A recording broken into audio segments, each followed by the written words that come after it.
ఇది వేసుకోనా కూల్గా ఉంటాను కదా లెక్క వద్దా? ఈ వీడియో స్టార్టింగ్లో ఎలా ఉండాలంటే అదేదో ఇండియన్ బ్యాక్గ్రౌండ్ మ్యూజిక్ ఉంది కదా, ప. ఈ వీడియో ఎలా స్టార్ట్ అవ్వాలంటే 3 స్పెక్స్లు ఇక్కడ పెట్టేసి బ్లాక్ కలర్ స్పెక్స్ని వేసుకుని ముగ్గురు మాట్లాడడానికి స్టార్ట్ చేసేద్దాం. లెన్స్ వేసుకో, లెన్స్ వేసుకో. అది అవుతుంది కదా. చష్మా మాత్రమే ఎందుకు, కిరీటాలు పెట్టుకోవచ్చు కదా పెళ్లిలో పెట్టుకున్నట్టు.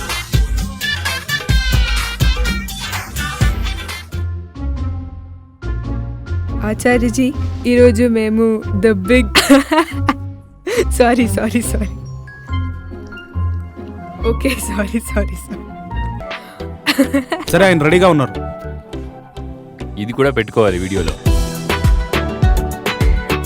డిస్క్లైమర్ పెట్టేయాలి, వెడ్డింగ్ మళ్ళీ మ్యారేజ్లో అంతరం ఉంటుంది అని. వివాహం యొక్క మాట కాదు, వివాహోత్సవం గురించి మాట్లాడుతున్నామని.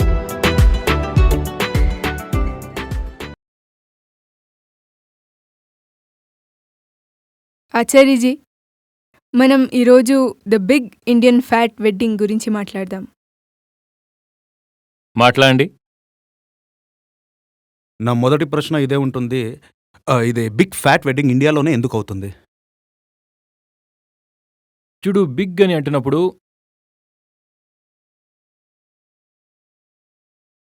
అది ఎప్పుడు చూసినా పోలికలోనే ఉంటుంది కదా. లేదా ఫ్యాట్ అని చెప్తున్నప్పుడు in comparison to something else మీరు చెప్తారు కదా బిగ్ ఫ్యాట్ వెడ్డింగ్ అని. అందులో 2 రకాల కంపారిజన్స్ ఉంటాయి. Big compared to the kind of wedding you have elsewhere in the world.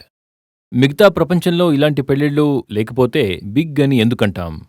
Particularly big fat Indian wedding అని ఎందుకంటాం? Indian wedding, Indian in particular అలా చెప్పాం కదా. అంటే big compare to the rest of the world, తర్వాత fat కూడా compare to the rest of the world. ఇప్పుడు ఏమవుతుందంటే మన పరంపర, మళ్ళీ మన రీతి రివాజు ఇలాంటివి, అందులో ఏది స్త్రీ పురుష అనే సంబంధం ఉందో దీని కన్సాలిడేషన్ కోసం చాలా పెద్ద ప్రాముఖ్యత ఇచ్చారు. దాన్ని పెద్ద విషయంగా భావిస్తున్నారు. మిగతా దేశాల్లో ఇతర విషయాలకు ప్రాముఖ్యత ఇస్తున్నారు. అంటే పెళ్ళైపోతే చాలా పెద్ద విషయం అని భావించరు అక్కడ.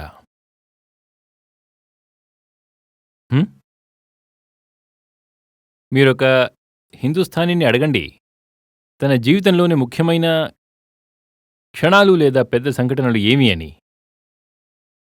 తర్వాత ఏదైనా ఒక యూరోపియన్ని అడగండి, లేదా ఒక చీనీని అడగండి, లేదా ఇంకెవరినైనా.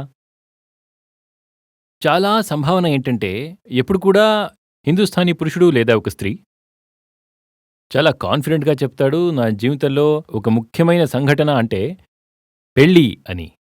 పెళ్లి తర్వాత వచ్చే కుటుంబ వ్యవస్థ దీని గురించి ఎక్కువగా చెప్తాడు. మిగతా దేశాల వారు స్త్రీ పురుష సంబంధాలను దాన్ని అంత భవ్యంగా, దైవికంగా, గొప్పగా చూడరు. తర్వాత వాళ్ళు దీనికి ఎక్కువ మహత్వం ఇవ్వరు, కానీ మిగతా విషయాలకు ఎక్కువ మహత్వం ఇస్తారు.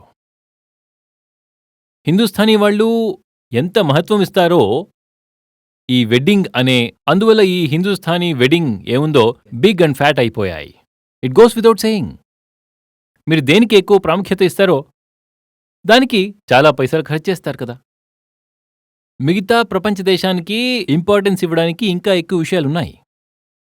అన్ఫార్చునేట్లీ భారతీయ దేశవాసులకి ఇంపార్టెన్స్ ఇవ్వడానికి మిగతా విషయాలు చాలా తక్కువగా ఉంటాయి. ఇంకా మిగతా విషయాలు ముందుకెళ్ళిపోయాయి. తర్వాత మేము కూడా ముందుకెళ్ళిపోయాం కదా.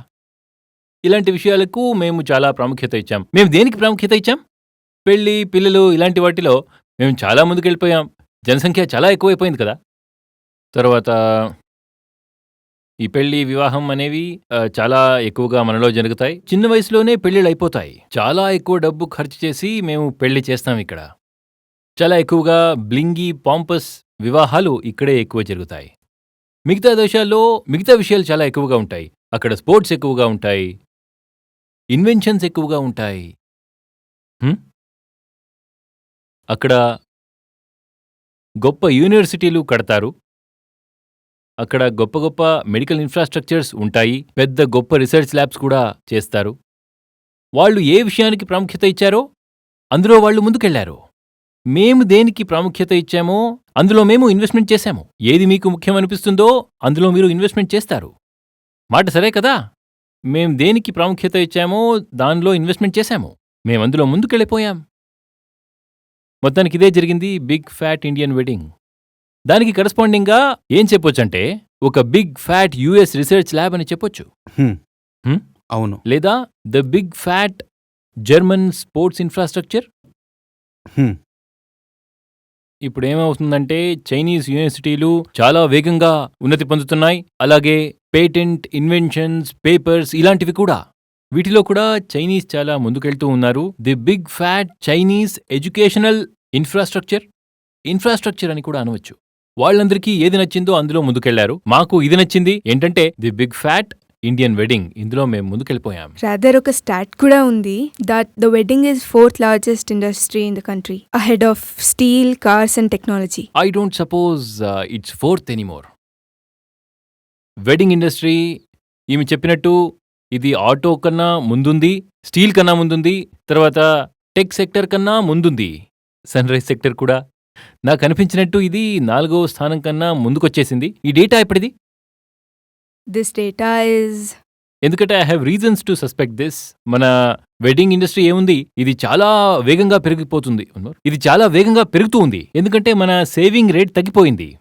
మన సేవింగ్ రేట్ ఇందువల్ల తగ్గిపోలేదు. మేము స్టీల్లో తర్వాత టెక్లో ఏమీ ఇన్వెస్ట్ చేయలేదు. ఇండియా యొక్క హౌస్ హోల్డ్ సేవింగ్ ఏముందో పాత 20 సంవత్సరాల నుంచి అది తగ్గుతూనే ఉంది. 10-15 ఏళ్లలో చాలా తగ్గిపోయింది. దీనికి పెద్ద కారణం ఏంటంటే ఇదే అనుకుంటా, కాన్స్పిక్యూయస్ కన్జంప్షన్. వెడ్డింగ్స్లో ఇది పీక్లో ఉంటుంది. ఈ వెడ్డింగ్ ఇండస్ట్రీ డేటా చూస్తే మీకే తెలుస్తుంది. నాకు అనిపించినట్టు ఇది దేశంలో 2వ లేదా 3వ స్థానంలో ఉంది. అవును. ఇది హిందుస్థాన్ ఒక జాదు అని చెప్పవచ్చు. వేరే ఏ దేశంలో కూడా ఇది లేదు. ప్రపంచంలో ఏ దేశంలో కూడా ఈ ఇండస్ట్రీ ఇలా లేదు. ఇది అన్నిటికన్నా అన్ప్రొడక్టివ్ ఇండస్ట్రీ, అన్రెమ్యునరేటివ్ ఇండస్ట్రీ అని చెప్పవచ్చు. ఇది ఎలాంటి ఇండస్ట్రీ అంటే దీని ROI ఏముందో 0 కన్నా తక్కువ ఉంది అని చెప్పొచ్చు. ఇందులో మీరు డబ్బు ఇన్వెస్ట్ చేస్తే ₹1 కూడా తిరిగి రాదని చెప్పొచ్చు. డబ్బు షేర్స్ తర్వాత ప్రాపర్టీ మీద ఇన్వెస్ట్ చేయాలనేం లేదు. డబ్బు హ్యూమన్ క్యాపిటల్ ఇంక్రీజ్ చేయడానికి కూడా ఇన్వెస్ట్ చేయవచ్చు. You can invest in human beings. ఒక అమ్మాయిని మీరు చదివించడానికి కూడా డబ్బు ఖర్చు పెట్టవచ్చు. అలాగే మీరు ఆమెకి పెళ్లి చేయడానికి కూడా ఖర్చు పెట్టవచ్చు. లేదా ఆమె ఆరోగ్యం కోసం ఖర్చు పెట్టవచ్చు. ఇది ఒక మంచి ROI అవుతుంది. అదే ఇది ఆమె పెళ్లికి ఖర్చు చేస్తే ఇందులో 1% కూడా ROI లేదు. ఎందుకంటే మేము ఇండియన్స్ చాలా తప్పు రీత్యా ఇన్వెస్ట్ చేయడంలో ప్రపంచంలో మొదట్లో ఉన్నాం. ఇదేదో నా ఒక ఊహ కాదు, ఇది ప్రాపర్ బ్యాక్డ్ బై స్టాటిస్టిక్స్ కూడా ఉంది. తర్వాత ఇవే విషయాలు మన ఎకానమీలో కూడా రిఫ్లెక్ట్ అవుతాయి. ఎకానమీలో అన్ని ఎక్స్పెన్సెస్, అన్ని ఇన్వెస్ట్మెంట్స్ ఎందులో అవుతాయంటే అందులో నుంచి ఏమీ రిటర్న్స్ ఉండవు. ఆలోచించండి, ఆ ఎకానమీ ఏమవుతుందో అదే అవుతుంది మా ఎకానమీకి. మిగతా దేశాలు research, technology, innovation, education, health care ఇలాంటి విషయాల మీద ఇన్వెస్ట్ చేస్తాయి. మేము పెళ్లిళ్ల మీద ఇన్వెస్ట్ చేస్తాం. కానీ దీంట్లో 2 వర్గాల జనాలు ఉన్నారు. ఒక వర్గము పెళ్లిళ్ళకి ఖర్చు చేస్తుంది, ఇంకో వర్గమేమో బ్యాంక్వెట్ హాల్ ఈ వర్గంలో ఉంటుంది. అంటే డైరెక్ట్గా వాళ్ళు చెప్తారు, అంటే దేశంలో 50% పాపులేషన్ ఉంది కదా, అది 35 సంవత్సరాల పైన ఉంది. దేశంలో రిసెషన్ అవుతా ఉంది కదా, అది వెడ్డింగ్ది. దీంట్లో బిజినెస్ స్టార్ట్ చేస్తే 100% నువ్వు డబ్బులు చేస్తావు. చూడు, నువ్వేమైనా డబ్బుని కాల్చేయొచ్చు కూడా. ఇలాంటి విషయం మ్యాచ్ స్టిక్ ఇండస్ట్రీకి మాత్రమే లాభమవుతుంది అని చెప్పొచ్చు. విషయాల్ని మనం అగ్రిగేట్ లెవెల్లో చూస్తాం కదా, అగ్రిగేట్ లెవెల్లో లాభం అవుతుందా లేదా నష్టం అవుతుందా అని. మొత్తం స్థాయిలో లాభం లేదా నష్టం అవుతుందా అని. కొంతమందికి లాభం ఉంటుంది, మొత్తం దేశానికి నష్టం. బ్యాంక్వెట్ హాల్ యజమానులు లేదా వెడ్డింగ్ ఆర్గనైజర్స్లు లేదా బంగారం అమ్మేవారు లేదా catering business, beauty parlour industry ఇలాంటి వాళ్ళకి మాత్రం లాభం ఉంటుంది, కానీ మొత్తం దేశానికి నష్టమవుతుంది. ఇదే స్టాటిస్టిక్స్ అవుతా ఉండింది అంటే రీసెంట్లీ. సామాన్య ప్రజలు ఈ ఎడ్యుకేషన్‌కి ఖర్చు చేస్తారు కదా! దానికన్నా డబుల్ ఖర్చు చేస్తున్నారు వెడ్డింగ్‌కి. ఇప్పుడు ఇది చూసినట్టయితే అంటే నా పర్సెప్షన్‌లో చూసినట్టయితే ఇండియాలో ఇప్పుడు ఒక సామాన్య వ్యక్తి పర్ క్యాపిటా ఇన్‌కమ్‌లో చూసినట్టయితే ఒక 2,00,000, 3,00,000 సంపాదిస్తున్నాడు. యావరేజ్ వెడ్డింగ్‌లో 20,00,000 ఖర్చవుతా ఉంది. ఇందులో కూడా కొంచెం తప్పుంది పూరా స్టాట్లో. ఈ మాట సరిగ్గానే ఉంది. అంటే మొత్తం రాష్ట్రం గురించి చెప్పాలంటే సాధారణ భారతీయుడు ప్రస్తుతం సంవత్సరానికి 10,000 రూపాయల కంటే కొంచెం ఎక్కువ సంపాదిస్తాడు.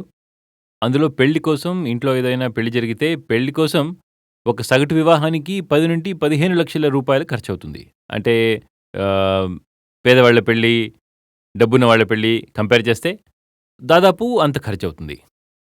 వాళ్ళు ఏది సంపాదిస్తారో దానికి ఎంత తక్కువ అంటే 5 రెట్లు ఎక్కువగా పెళ్లి మీద ఖర్చు పెడతారు. దాన్ని 5 నుంచి మల్టిప్లై చేయండి, దాన్ని పెళ్లి మీద ఖర్చు పెడతారు. 5 ఏళ్ల సంపాదన, 5 సంవత్సరాల సంపాదన.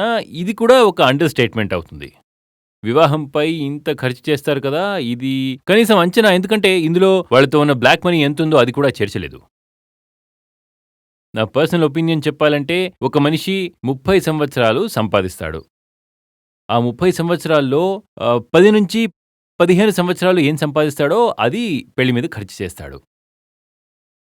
వాడు తన జీవితంలో ఆయన ఎంత సేవింగ్స్ చేయవచ్చు జీవితంలో, వాడి నార్మల్ ఖర్చులేముందో అంటే బట్టలు కొనుక్కోవడం, తిండి తినడం ఇలాంటివి వదిలేసి అవన్నీ తీసేసినా ఎంత వాడి దగ్గర సర్ప్లస్ ఉంటుందో అందులో 30-50% సర్ప్లస్ అమౌంట్ పెళ్లి మీద ఖర్చు చేస్తాడు.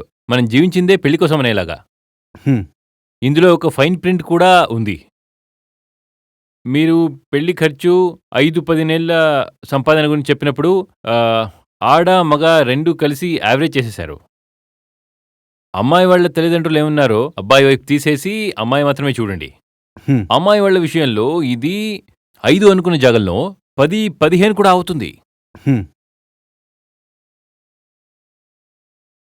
అంటే మీరంటారు కదా చదువు మీద ఖర్చు చేస్తారు అంటే అదే ఎంత అవుతుంది? 2 రెట్లు. కానీ అమ్మాయిల విషయంలో ఇది 5 రెట్లు అయిపోతుంది. ఒకవేళ వాళ్ళ ఇంట్లో మీరనుకోండి ఒక అమ్మాయి ఒక అబ్బాయి ఉంటారనుకోండి, రెండింటినీ యావరేజ్ చేసేసి మీరు చెప్పారు వాళ్ళ పిల్లల చదువుకి ఎంత ఖర్చు చేస్తారు, దానికి 2 రెట్లు పెళ్లికి ఖర్చు చేస్తారు అనుకోండి. ఇప్పుడు ఇందులో యావరేజ్ చేసేయకండి, అమ్మాయి అబ్బాయిని సెపరేట్ చేసేయండి. అప్పుడు తెలుస్తుంది అమ్మాయి మీద ఎంత ఖర్చు చేశారో అని. చదువుకి ఎంత చేస్తారో దానికి కంపేర్ చేస్తే 5 రెట్లు ఎక్కువగా తన పెళ్లికి ఖర్చు చేస్తారు. దీనికి ప్రధానమైన కారణం కట్నం అవుతుంది. వివాహంపై చేసే ఖర్చులో 60-70% కట్నం కోసమే ఖర్చు చేయబడుతుంది. మిగతా 30% బ్యాంక్వెట్ హాల్, ఆహారం, ప్రయాణం వంటి ఇలాంటి వాటిపై ఖర్చు అయిపోతుంది. ఇవే నడుస్తుంది. భారతదేశంలో స్త్రీలకు భారీ ఒక దుర్దశ అని చెప్పవచ్చు. భారతదేశంలో చాలా బాగా చదువుకునే మంచి సౌకర్యాలున్న అమ్మాయిలు అంటే మెట్రో సిటీలో 5% మాత్రమే ఉన్నారు. వాళ్ళని వదిలేస్తే మిగతా అమ్మాయిల దుర్దశానికి కారణం ఏంటంటే బిగ్ ఫ్యాట్ ఇండియన్ వెడ్డింగ్ మాత్రమే అని చెప్పొచ్చు. ఆమె విద్యపై, ఆమె నైపుణ్యాలను అభివృద్ధి చేయడంపై చేయవలసిన డబ్బును వివాహంపై కట్నంలా ఖర్చు చేసేస్తున్నారు. ఆమె స్కిల్స్ని సమృద్ధం చేయడానికి ఖర్చు చేయవలసిన డబ్బు కూడా అన్ని డబ్బుల్ని బాగా సేవింగ్ చేసి బ్యాంక్వెట్ హాల్ మరియు కట్నం మీద ఖర్చు చేసేస్తున్నారు. ఆచార్యజీ, ఇందులో మీరు ROI గురించి మాట్లాడారు. అందులో తండ్రి కూడా ఉంటారు కదా, వాళ్ళు బేసికలీ ఎప్పుడైనా ఎడ్యుకేషన్ మీద ఖర్చు చేస్తారు, వాళ్ళ స్పోర్ట్స్ మీద ఖర్చు చేస్తారు, ఓవరాల్ డెవలప్మెంట్ మీద ఖర్చు చేస్తారు. దీని ఒక రిటర్న్ ఆఫ్ ఇన్వెస్ట్మెంట్స్ ఒక రీతిగా అమ్మాయికి దొరుకుతుంది. అదే ఆ తండ్రి సంపాదించిన పూర్తి డబ్బుని పెళ్లి మీద ఖర్చు చేస్తే అదే బిగ్ ఫ్యాట్ ఇండియన్ వెడ్డింగ్ అయిపోతుంది. అందువల్ల ఆయనకి సొసైటీలో స్టేటస్ పెరుగుతుంది. సో దాంట్లో ఉన్న ROI తండ్రికి దొరుకుతుంది. లేదు చూడు, అది ఒక ఇమాజినరీ మాట అని చెప్పు. స్టేటస్ పెరిగింది. నువ్వు అమ్మాయికి చదువునిచ్చావు, చదువు ఇమాజినరీ అవ్వదు. విద్య వల్ల ఆమె నైపుణ్యాలు పెరుగుతాయి. ఆమెను డాక్టర్గా చేశావు. బాబు ఆమెకి వైద్యం తెలుసు, తన తండ్రిని కూడా ట్రీట్ చేయవచ్చు. ఇప్పుడు నువ్వు ఆమెకి చదువునిచ్చావు, సమాజంలో ఏదో ఒకటి చేస్తుంది. ఎవరికైనా సమాజంలో బాగా సేవ్ చేస్తుంది, డబ్బులు కూడా సంపాదిస్తుంది. ఇవన్నీ ఫ్యాక్ట్స్, హార్డ్ ఫ్యాక్ట్స్. అయితే మీరు నా స్టేటస్ పెరిగింది ఎందుకంటే నేను 2 కోట్లు ఖర్చు చేసి పెళ్లి చేశాను అని. It's a thing in the mind. You think highly of someone, lowly of someone, అందువల్ల ఏం ఉపయోగం లేదు. ఆయన నీ గురించి ఏమనుకుంటాడు, అందువల్ల నీకేం ఉపయోగం? ఎవరైనా తెలివైన వ్యక్తి అయితే నువ్వు పెళ్లికి అంత ఖర్చు చేశావు కాబట్టి నిన్ను తక్కువగా అంచనా వేస్తాడు. ప్రపంచంలో ఏ తెలివైన వ్యక్తి కూడా నువ్వు పెళ్లికి అంత ఖర్చు చేశావు అన్న దాని గురించి తక్కువ అంచనా వేయడు. కానీ ప్రపంచంలో ఒక తెలివి తక్కువనోడు అనుకుంటాడు ఘనంగా పెళ్లి చేస్తే వాళ్ళ స్టేటస్ ఎక్కువ అని. తెలివైన వ్యక్తి అయితే నువ్వు పెళ్లికి అంత ఖర్చు చేశావు కాబట్టి నిన్ను తక్కువగా అంచనా వేస్తాడు. ఈ ఆర్గ్యుమెంట్ ఏముందో, చాలా ఘనంగా పెళ్లి చేస్తే అది చాలా స్టేటస్ పెరుగుతుంది, ఈ ఆర్గ్యుమెంటే డిస్ట్రక్టివ్. ఈ బిగ్ ఫ్యాట్ ఇండియన్ వెడ్డింగ్ ఏముందో అది భారతదేశాన్ని, భారత ఎకానమీని నాశనం చేసింది. భారతీయులు పెళ్లి కోసం బ్రతుకుతారు, పెళ్లి కోసం చస్తారు కూడా. హ్మ్. హరిశంకర్ పర్సాయి అనేవారు చాలా పెద్ద వ్యంగ్యకారులు. వారన్నారు, ఆయనన్నారు, ఈ దేశంలో సగం శక్తి ఖర్చంతా ఆడపిల్లల అవును. పెళ్లికే అయిపోతుంది. పెళ్లిళ్ల కోసం వెచ్చించబడుతుంది. అంటే అమ్మాయిల పెళ్లిళ్ల కోసం ఈ దేశం ఎలా అభివృద్ధి చెందుతుంది? ఈ దేశంలో సగం శక్తి అమ్మాయిల పెళ్లిళ్ల కోసం వెచ్చించబడుతుంది, పెళ్లిళ్ల కోసం. అలాంటప్పుడు ఈ దేశం ఎలా అభివృద్ధి చెందుతుంది? ఏ ఇంట్లో అమ్మాయి పుడుతుందో తండ్రి డబ్బుని సేవ్ చేయడం ప్రారంభిస్తాడు. ఆ డబ్బును దేశం కోసం ఉపయోగించడం లేదు, ఇన్ఫ్రాస్ట్రక్చర్ చేయడానికి, మెడికల్ కాలేజీలు, బ్రిడ్జ్లు, స్కూళ్లు నిర్మించడానికి కాదు, దానికి ఉపయోగించలేదు. ఆయన సేవ్ చేసిన డబ్బుని బ్యాంక్వెట్ హాల్ బుక్ చేయడానికి, పెళ్లికి ఎంతమంది వస్తారో వాళ్ళందరికీ మటన్ కుర్మా లేదా మటర్ పన్నీర్ తినిపించడానికి. భారతదేశపు సేవింగ్స్ ఏమున్నాయో అవి వెళ్ళిపోతున్నాయి. హ్మ్. అప్పుడే మీరు చెప్పినట్టు ఏదైనా వ్యక్తి ఒక 10 నుంచి 15 సంవత్సరాల ఇన్కమ్ మొత్తం దీంట్లోనే అయిపోతుంది. ఎప్పుడైతే ఆడపిల్ల పుడుతుందో చిన్నప్పటి నుంచి ఆడపిల్ల పైన ఎంత ఖర్చు పెట్టుంటారో ఆ పెళ్లిలో డబుల్ ఖర్చు పెడతారు. సరిగ్గా చెప్పారు. 3 ఆడపిల్లలుంటే పరిస్థితి ఏంటి? ఇప్పుడు నీకు బిగ్ ఫ్యాట్ ఇండియన్ వెడ్డింగ్లు భారతదేశంలో ఇది ఫీమేల్ ఫీటిసైడ్కు ఎంత పెద్ద కారణమో తెలుస్తుంది మీకు. పెళ్లిళ్లలో బాగా కిరీటం పెట్టుకుని డాన్స్ చేయడానికి ముందు ఒకసారి ఆలోచించండి. బాగా ఖర్చు చేసే పెళ్లిళ్ళేమున్నాయో అవి. ఇది భారతదేశపు కోట్ల ఆడపిల్లల హత్యానికి, మరణానికి ఇదే కారణం. నేను చాలా మందికి ఎన్నోసార్లు చెప్పాను, ఎంత చెప్పినా వినరు, మాట చెవి మీద కూడా పడదు. 143-144 CR is the population of India. సరేనా? నేనేది కల్పన చేసుకోవట్లేదు ఇక్కడ. నేను చాలా మందికి చెప్తూ ఉంటాను, అదేంటంటే స్టాటిస్టిక్స్ చూస్తే మీకు తెలుసు కదా, ఈ 143 కోట్లలో పురుషులు ఎంతమంది, మహిళలు ఎంతమంది? 50-50% ఉండాలి కదా, లేదా కొంచెం అంతరం ఉన్నా పర్వాలేదు. 143 కోట్లలో 73 కోట్లు పురుషులు, 69 కోట్లు మహిళలున్నారు. 73 and 69 లేదా 74 and 69.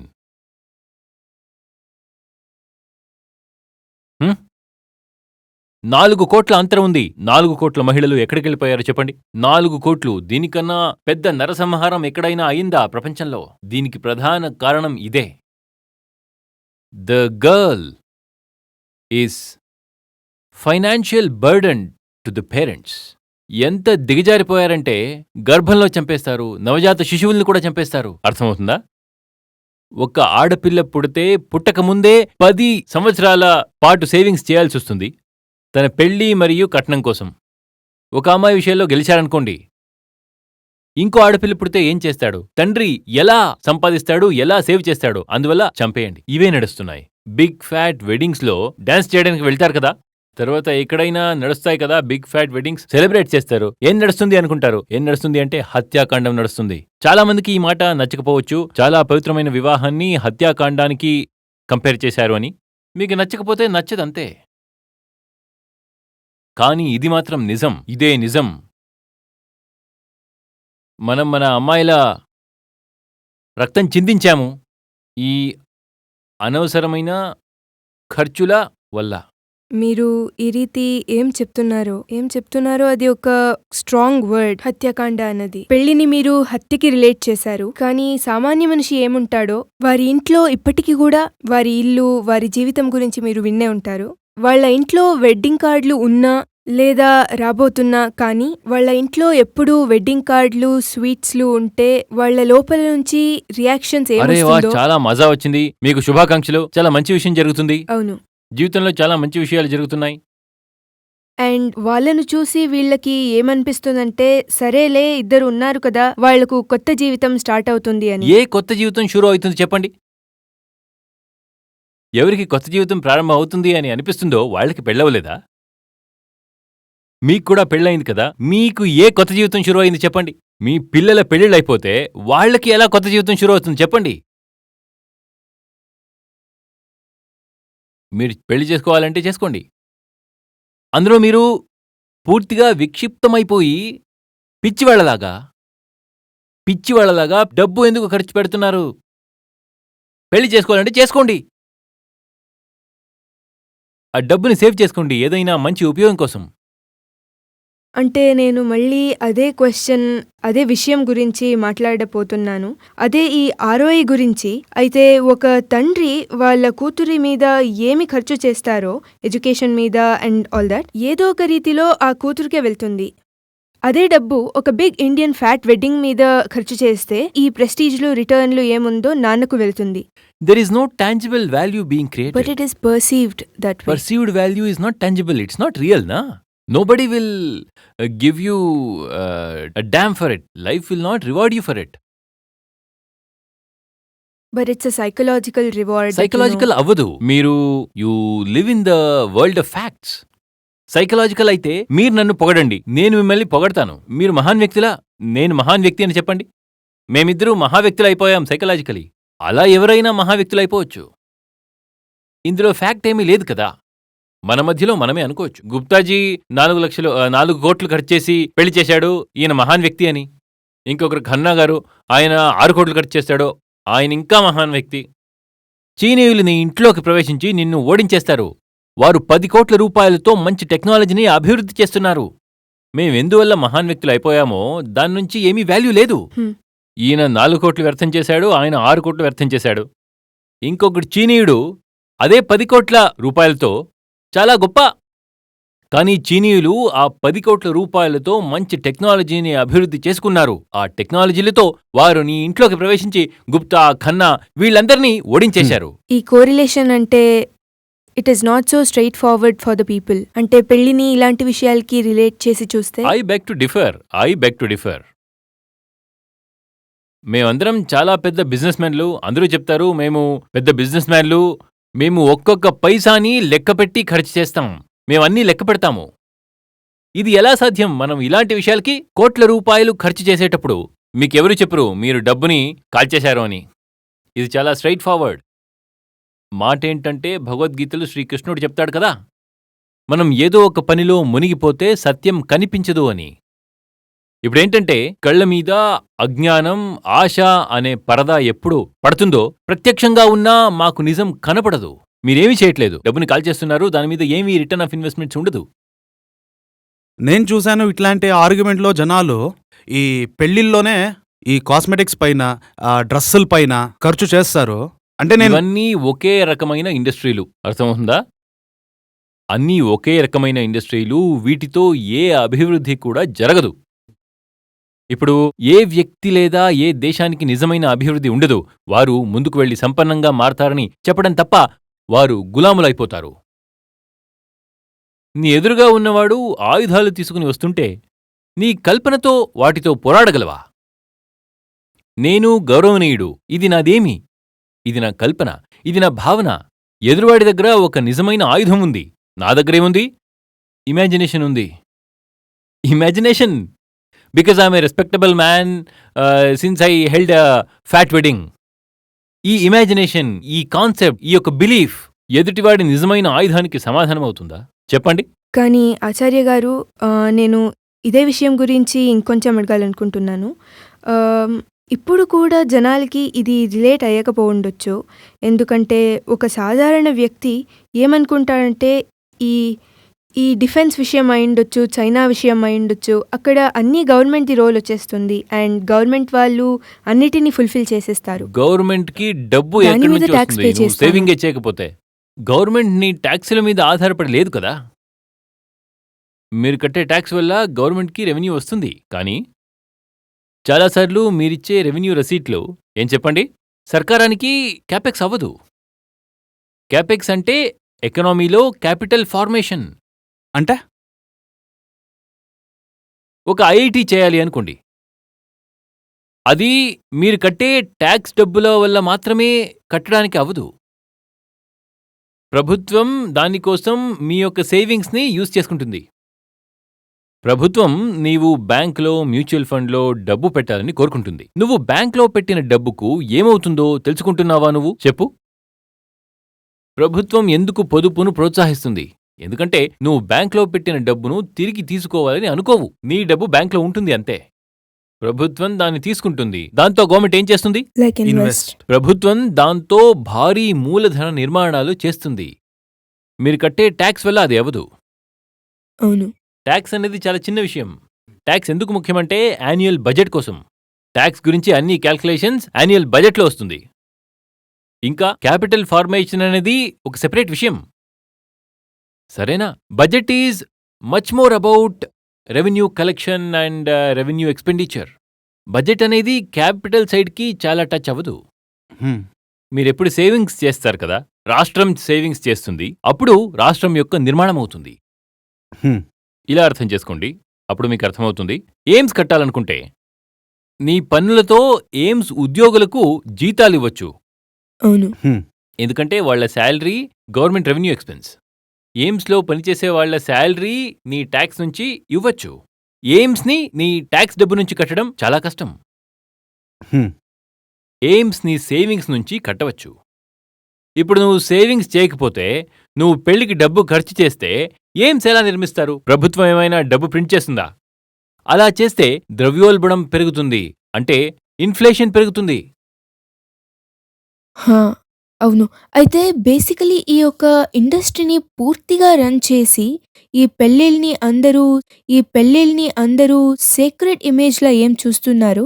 It is actually coming at a Cultural huge problem. Cost. It's not just a cultural problem. It has a solid economic dimension. ఎందుకంటే భారతదేశం ప్రపంచంలోని అతి పేద దేశాలలో ఒకటి అయినప్పటికీ బంగారం వినియోగంలో మొదటి స్థానంలో ఉంది. ఇది ఎంత అర్థరహితం! దీనివల్ల రాష్ట్ర నిర్మాణం అవుతుందా? అమెరికాల కంటే భారతంలో ఉన్న ఒక పేదోడు కూడా ఎక్కువ బంగారం ఖరీదు చేస్తున్నాడు. చాలా ఆభరణాలు డైరెక్ట్గా పెళ్లిళ్లకి సంబంధించినవే అయింది. స్త్రీధనం. స్త్రీధనం. ఇప్పుడు నేను చాలా డిఫరెంట్ రిలేట్ చేసుకుంటున్నాను. నా మైండ్‌లో వచ్చింది. గత నెలలో భారతదేశం యొక్క మౌలిక సదుపాయాల గురించి చాలా సమస్యలొచ్చాయి. అది కూడా ఈ సమస్యతో సంబంధించేమైనా ఉందా? చూడు, ఇప్పుడు డబ్బు లేకపోతే ప్రభుత్వం ఎక్కడి నుంచి తెస్తుంది డబ్బుని? లేదా అప్పు చేయాలి. ఈ అప్పులు రెండు రకాలు. ఒకటి ఆర్బీఐ నుండి అప్పు తీసుకోవడం, మరొకటి విదేశాల నుండి అప్పు తీసుకోవడం. మొదట ప్రభుత్వం తన దగ్గర ఉన్న డబ్బుతోనే పనులు చేయాలని చూస్తుంది. అంటే ప్రజలు చేసిన పొదుపుతో. ప్రజలు పొదుపు చేయకపోతే ప్రభుత్వం ఆర్బీఐ నుండి అప్పు తీసుకుంటుంది. అది కూడా సరిపోకపోతే విదేశాల నుండి అప్పు తీసుకుంటుంది. సరేనా? ఇప్పుడు నాగరికులు సేవింగ్స్ సరిగ్గా చేయకపోతే, లేదా పిఎస్యుల వల్ల సేవింగ్స్ వస్తే దాన్ని తీసుకుంటుంది. దాని నుండి సర్కారం నడుస్తుంది. ఇంతకుముందు చెప్పినట్టుగా ప్రజల పొదుపు సరిపోకపోతే ప్రభుత్వం ఆర్బీఐ నుండి అప్పు తీసుకుంటుంది. గుర్తుందా మీకు? 1991లో మేము వరల్డ్ బ్యాంక్ నుంచి అప్పు తీసుకున్నాం. ఇలాంటివి ఎందుకవుతాయి? బయటికి వెళ్లి డబ్బు తీసుకునే ఆవశ్యకత ఎందుకొస్తుంది? ఎందుకంటే నాగరికులు సేవ్ చేయట్లేదు. ఎందుకు నాగరికులు సేవ్ చేయట్లేదు? ఈరోజు నా ఫ్రెండ్ పెళ్ళి. ఆ డబ్బు నుంచి ఫుట్పాత్ చేయొచ్చు, హాస్పిటల్ చేయొచ్చు, పెద్ద పెద్ద కాలేజీలు నిర్మించవచ్చు, అన్ని రకాల ఇన్ఫ్రాస్ట్రక్చర్ చేయవచ్చు. నువ్వు దేశభక్తుడివి అని చెప్తావు కదా. ఈ డబ్బు నుంచి ఆర్మీ కోసం స్వదేశీ ఆయుధాలు నిర్మించవచ్చు. ఈరోజు కూడా మన ఆర్మీలో చాలా భాగాలు, చాలా ఆర్మ్స్ని చాలా దేశాల నుండి ఇంపోర్ట్ చేసుకుంటున్నాం. మేము తర్వాత అర్జున్, ఇలాగే తేజస్, మేము దీని గురించి మాట్లాడితే మన అర్జున్, తేజస్ విమానాలున్నాయి కదా, ఇవి స్వదేశీలే. కానీ దీనిలో ఎక్కువ శాతం లోపల పార్ట్స్ ఏముందో అవన్నీ ఇంపోర్టెడే అయ్యింది ఇంతవరకు. మన తేజస్ విమానం ఇంజిన్నే ఇంపోర్టెడ్. తేజస్ విమానం యొక్క ఇంజిన్నే ఇంపోర్టెడ్ అయింది. ఎందుకంటే ఇంజిన్ స్వదేశీగా చేయాలంటే చాలా పరిశోధన అవసరం, అందులో చాలా రీసెర్చ్ ఉంటుంది. అంతేకాకుండా చాలా డబ్బులు కావాలి. మేం డబ్బులు ఎక్కడ ఖర్చు చేశాం ఆలోచించండి. ఒక ప్లేన్లో ఇంజిన్నే ఇంపోర్టెడ్ అయితే అది స్వదేశీ ఎలా అవుతుంది? మన దేశంలో ఉన్న వెహికల్స్ ఇంజిన్ అన్ని మోస్ట్లీ ఫారిన్ నుంచే ఉంటుంది. ఇప్పుడు ఎలాగో నాకు తెలీదు. ముందు టాటాలో ఫియట్ ఇంజిన్ ఉండేది. ఇది ఏం ఇండిజినైజేషన్ చెప్పండి?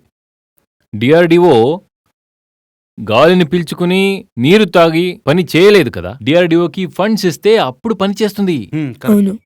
ఆ ఫండ్స్ మనం ఇవ్వగలమా? దీనిలో ఆచార్యజీ మీరు చెప్పారు ఒక సాధారణ వ్యక్తి, నేను మళ్ళీ అదే విషయానికి వస్తున్నాను, ఎందుకంటే ఇది మన జీవితానికి చాలా ముఖ్యమైన, చాలా ఇంపార్టెంట్ విషయము.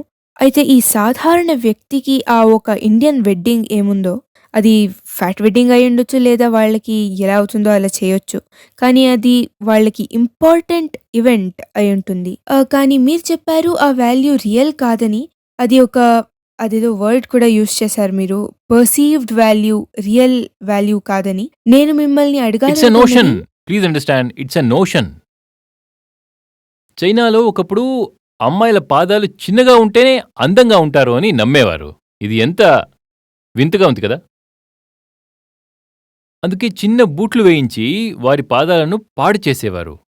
తర్వాత వారు చెప్పేవారు, దీనికన్నా చాలా అందమైన బూటు నువ్వేసుకోలేవు అని. That's a perceived notion of beauty. ఇంకొకటేంటంటే, ఒక సముదాయం ఉంది ప్రపంచంలో, అది ఏమని మీరే సెర్చ్ చేసుకోండి గూగుల్లో. ఆ సంస్కృతిలో అమ్మాయిల మెడ పొడవుగా ఉంటేనే అందంగా ఉంటారు అని నమ్మేవారు. దాంట్లో రింగ్స్ దొరుకుతుంది. వాళ్ళు ఇలా రింగ్స్ వేసుకుని వాళ్ల మెడ పొడవుగా చేసుకునేవారు. అలాగే ఇంకో సముదాయంలో చెవులు పెద్దగా ఉంటేనే అందమని నమ్మేవారు. వారు పెద్ద పెద్ద బరువు వేసుకుని చెవులకి ఇలా చేసుకునేవారు. మీ చెవులు పొడవైపోతాయి. ఇది నీ పర్సీవ్డ్ నోషన్ అంతే. ఇది నీ అభిప్రాయం మాత్రమే. దీనికి నిజ జీవితంలో ఎలాంటి సంబంధం లేదు. అర్థమవుతుందా? అలాగే నేను చాలా ఘనంగా పెళ్లి చేశాను. ఇది చాలా ఖుషి విషయం. ఇది కేవలం నీ నోషన్ మాత్రమే. ఏ రకమైన నిజం కూడా లేదు. నువ్వు ఇందువల్ల చెప్తున్నావు ఏమంటే, నేను పెళ్లి చేసుకుని చాలా పెద్ద మహత్కార్యం చేశామని. ఎందుకంటే నీ జీవితంలో దానికన్నా విలువైనది ఏదీ లేదు. చూడండి, ఒక భారతీయుడి యొక్క జీవితం చాలా డ్రాబ్గా ఉంటుంది. ఎంపవరిస్ట్ అండ్ డ్రాబ్, సుఖీ, పనికిరానిది, చాలా బోరింగ్, నిర్జన్, అనవసరమైన జీవితం జీవిస్తున్నాడు. విశేషంగా మహిళలు ఇంట్లో ఏదైనా ఫంక్షన్ జరిగితే డాన్స్ చేయడానికి గొప్ప అవకాశమని అనుకుంటారు. కానీ నువ్వు ఆనందంగా, ఉత్సాహంగా జీవిస్తే, నీ జీవితంలో రోమాంచనం, థ్రిల్, అడ్వెంచర్ ఇలాంటివి ఏమైనా ఉంటే, న్యూనెస్ అంటే నవీనత ఏమైనా ఉంటే, అప్పుడు నీకు పెళ్లి అంత పెద్ద గొప్ప విషయమని అనిపించదు. ఒక సాధారణ భారతీయుని తీసుకుంటే ఎప్పుడైనా జీవితంలో ఒక థ్రిల్లింగ్ పని చేస్తాడా? జీవితంలో ఎప్పుడైనా ఎవరికైనా మంచి పని చేస్తాడా? వాళ్ళింట్లో పెద్ద విషయం అంటే పెళ్లి. అందువల్ల మేము ఎటువంటి ఉన్నత సాహిత్యం రచించము, మంచి ఆవిష్కారాలు చేయము, క్రీడల్లో కూడా మనం ముందుకు రాము. ఎందుకంటే మాకు పెళ్ళే పెద్ద విషయం. ఉత్సవం అంటే వేరేలా జరుపుకోవచ్చు, కానీ పెళ్లినే ఒక ఉత్సవంగా జరుపుకోవడం అది అంత గొప్ప పని కాదు. 50 మంచి పనులు ఉన్నాయి ఈ పెళ్లి వగైరా ఇలాంటివి కాకుండా. మీరు అలాంటివి సెలబ్రేట్ చేసుకుంటే పెళ్లి గురించి ఇంత ఖర్చు చేయరు కూడా. దీన్ని మీరు రియల్ వాల్యూ అని అది రియల్ వాల్యూనే కదా. నా కూతురుంది, తను ఢిల్లీ యూనివర్సిటీలో టాపర్ అయింది. ఇది ఒక రియల్ ఈవెంట్, ఇది పర్సీవ్డ్ కాదు. నా కొడుకున్నాడు, వాడంటున్నాడు నేను ఆంట్రప్రెన్యూర్ అవుతాను, నా పని చేసుకుంటాను. అప్పుడు నేనంటాను, నేను అతనికి, సరే నా దగ్గరున్న మొత్తం డబ్బు నేను నీకు ఇస్తున్నాను, నువ్వు నీ కంపెనీని స్థాపించుకో అని చెప్తాను. తీసుకో 50 లక్షలు 2 కోట్లు తీసుకో. దీన్ని నేను అంటున్నాను, ఇది an investment into something tangible. ఇది ఉంది కదా, ఇలాంటి విషయాలపై ఖర్చు చేయండి. హ్మ్. ఈ విషయాలపై ఖర్చు చేయలేకపోతున్నాం ఎందుకంటే డబ్బు మిగలదు. మనం అంతా బ్యాంక్వెట్ హాల్స్, బ్యూటీ పార్లర్ పై ఖర్చు చేస్తున్నాం.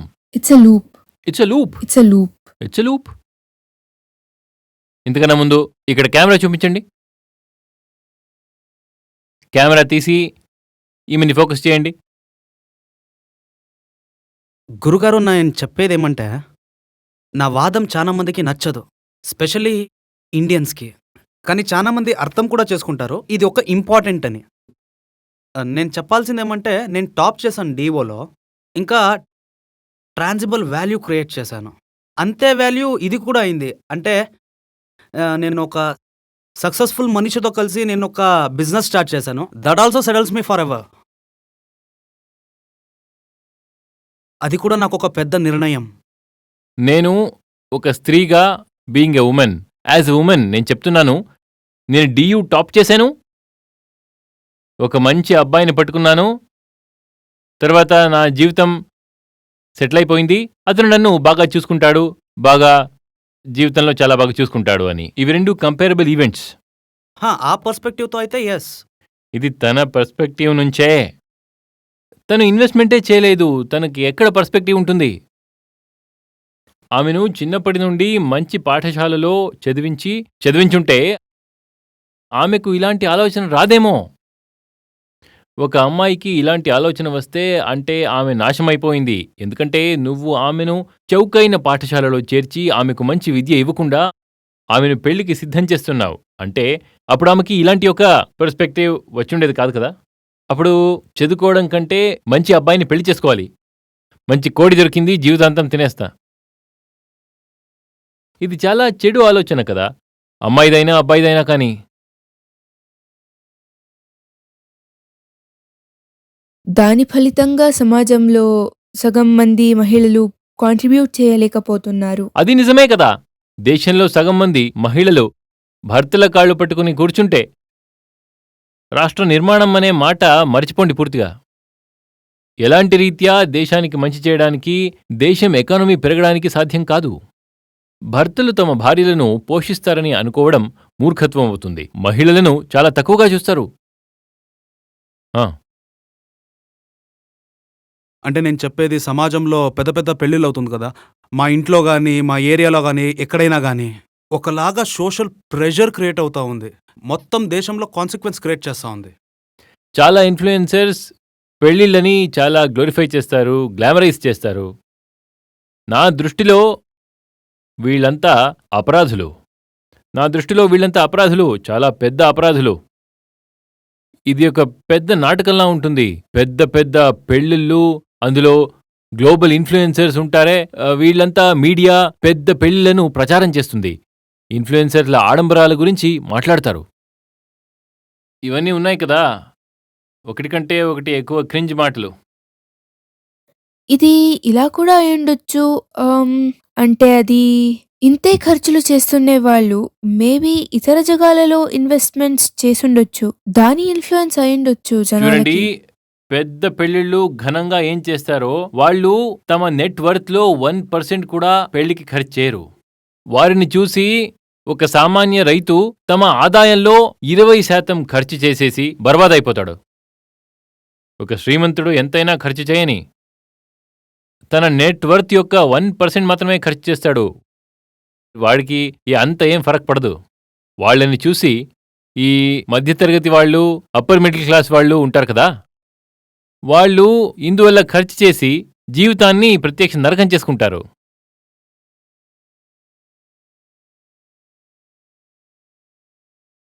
ఇంకొకటి ఉంది, దీని గురించి ఎవ్వరూ మాట్లాడరు, మీడియాను మాట్లాడదు. అంటే క్లైమాక్స్ ఇంపాక్ట్ ఏముంటుంది ఇది దీంట్లో? చాలా దూరమైన మాట చెప్పేశారు మీరు. క్లైమేట్ ఇంపాక్ట్ అని చెప్తున్నారు. మేమేమి చూడట్లేదు అంటే డైరెక్ట్గా మన జేబు మీద ఏం ఇంపాక్ట్ అవుతుందో అని, ఆకాశం మీద ఇంపాక్ట్ ఏముందో అని. దీని గురించి ఏదైనా స్టడీ ఉండుంటే క్లైమేట్ ఇంపాక్ట్ ఏం కర్మ, మనం హైరాణ అయిపోయేవాళ్ళం పూర్తిగా. millions of tons of carbon dioxide. And also food waste. Food waste, all kinds of wastage actually, all kinds of wastage. ఇప్పుడు నువ్వు ఆ లంగా బ్లౌజ్ కొనుక్కుంటావు కదా, దాని తర్వాత ఏంటి నువ్వు దాన్ని ప్రతివారం వేసుకుంటావా? అది వేస్టేజ్ అయిపోలేదా? నువ్వు 5 లక్షల రూపాయల్లో బంగారంతో చేసిన ఒక లంగా కొనుక్కున్నావు, దానికన్నా ఎక్కువ కూడా ఉండవచ్చు. ఇది స్టార్టింగ్ అంతే. ఇదే ప్రారంభం. 10 లక్షలు అనుకోండి, బంగారం లంగా ఇంకెంత ఉంటుంది? ఇంకా ఎక్కువ ఉండొచ్చు. దీన్ని ఎన్నిసార్లు వేసుకుంటావు జీవితంలో? తర్వాత దాన్ని ఏం చేస్తావు? సెకండ్ హ్యాండ్లో అమ్మేస్తావా ఏంటి? చెప్పు. దాన్ని పెట్టుకోవడానికే అల్మెరాలో చాలా జాగం కావాలి, ఊరికే అక్కడ పడి ఉంటుంది. నువ్వు ఇలాంటి ఖర్చు ఏం చేస్తున్నావో దానికి ఏదైనా ఒక విలువ? ఇది ఆలోచించు. నువ్వు ఈ డబ్బుని చాలా సుందరంగా, సార్థకంగా వినియోగించవచ్చు. నీ జీవితం ఎంతో మెరుగుపడేది. ఇందులో ఆహారానికి సంబంధించిన ఒక ఫ్యాక్ట్ ఉంది.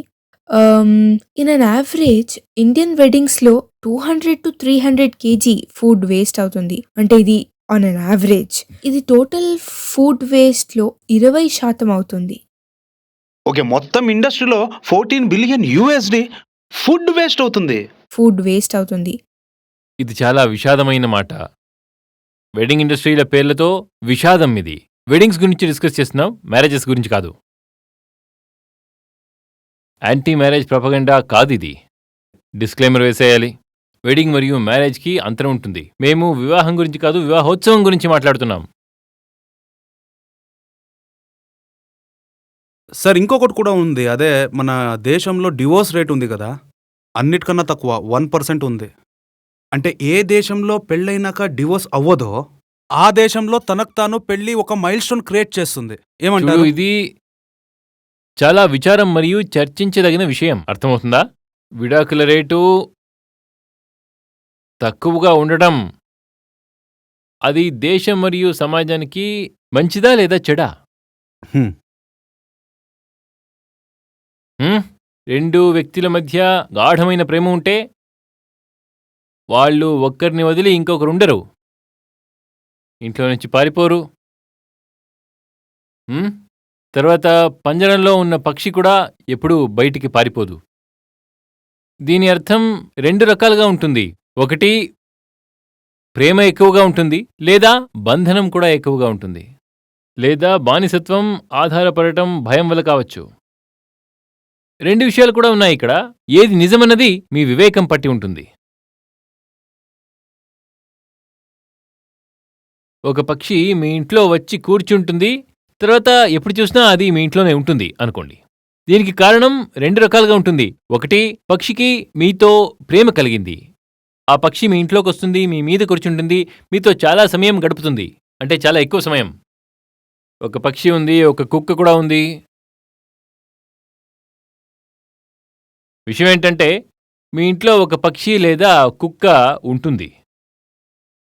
ఇది ప్రేమకు సంబంధించిన మాట. ఇంకొక వైపు ఒక పక్షిని తీసుకోండి, దాన్ని ఒక పంజరంలో వేసేయండి, అప్పుడు కూడా మీతోనే ఉంటుంది. భారతదేశంలో ఎక్కువగా ఏది జరుగుతుందో మీరే ఆలోచించండి.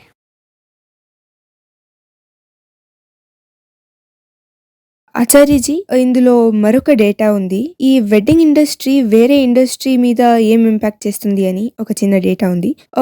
ఏమిటంటే ఈ జ్యువెలరీది టోటల్ సేల్స్ ఏమిటుందో దానిలో ఆల్మోస్ట్ 50% బ్రైడల్ జ్యువెలరీకి వెళుతుంది. అంటే వెడ్డింగ్ డే రిలేటెడ్. ఈ మొత్తం ఇండస్ట్రీ ఏముంది, జ్యువెలరీ ఇండస్ట్రీ, అది సపోర్ట్ చేస్తుంది. అది వేస్ట్. దీనికన్నా ఒక వేస్ట్ఫుల్ ఇండస్ట్రీ ఏదైనా ఉంటుందా? ఒక ఆభరణం, అందులో ఏ విలువ ఉంది చెప్పండి? యాక్చువల్లీ ఆచార్యజీ, మీరు వాల్యూ గురించి మాట్లాడారు కదా, నేను ఈ డేటాని కూడా అందుకే షేర్ చేశాను.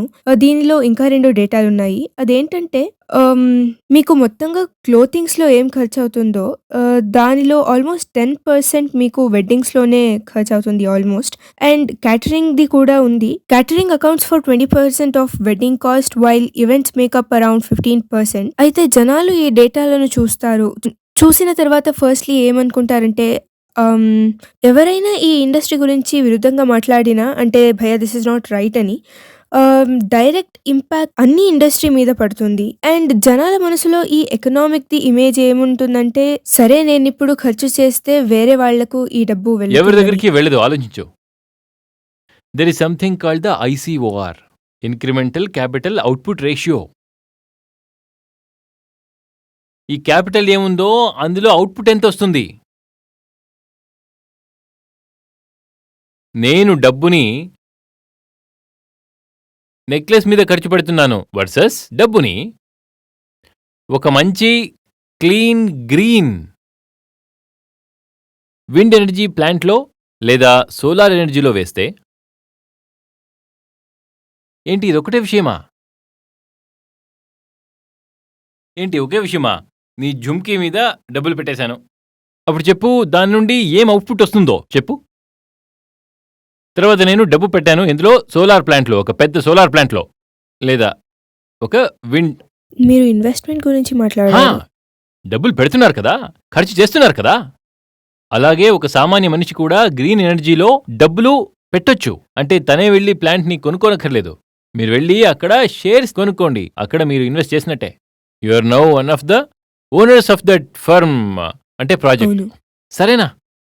మీరు మీకోసం ఒక జుమ్కీ కొనుక్కోండి వర్సెస్ మీరు అదే పైసాని గ్రీన్ ఎనర్జీలో ఇన్వెస్ట్ చేయండి. ఇప్పుడు చెప్పండి, అవుట్పుట్ ఏ ఇన్వెస్ట్మెంట్లో చాలా ఉంది, చెప్పండి. అందులో ఇంకా ఎక్కువగా ఎక్కువగా ఎక్కువగా వస్తుంది. ఇది ఎకానమీకి కూడా చాలా పెద్ద దెబ్బ మీరు ఇన్వెస్ట్మెంట్ జ్యువెలరీ మీద చేసినప్పుడు. ఎందుకంటే డబ్బు చిక్కిపోయింది అక్కడ. ఏం చేస్తారు దానికి? మీ జుమ్కీ ఉంది కదా, దాన్ని పెట్టుకోండి. అదే మీరు ఒకవేళ ఆ డబ్బుని స్కూల్లో పెడితే అదే డబ్బులతో స్కూల్ కడతారు. ఆ స్కూల్ నుంచి పిల్లలు మంచిగా అవుతారు. ఆ పిల్లలు మరికొన్ని పనులు చేస్తారు, దాని నుంచి వస్తుంది. ప్రతి ఏడాది వస్తుంది, ప్రతి ఏడాది కొత్త బ్యాచ్ వస్తుంది. దీన్నంటారు క్యాపిటల్ అవుట్పుట్. మీరెప్పుడు మంచి ప్లేస్లో ఇన్వెస్ట్ చేశారో క్యాపిటల్ పూర్తిగా బర్బాదైపోతుంది. ఎప్పుడంటే మీరు ఝుమ్కాలు, ఆభరణాలు తీసుకుంటే. ఇలాంటి వేస్ట్ఫుల్ విషయాల మీద ఇన్వెస్ట్ చేస్తే ఏమీ రాదు.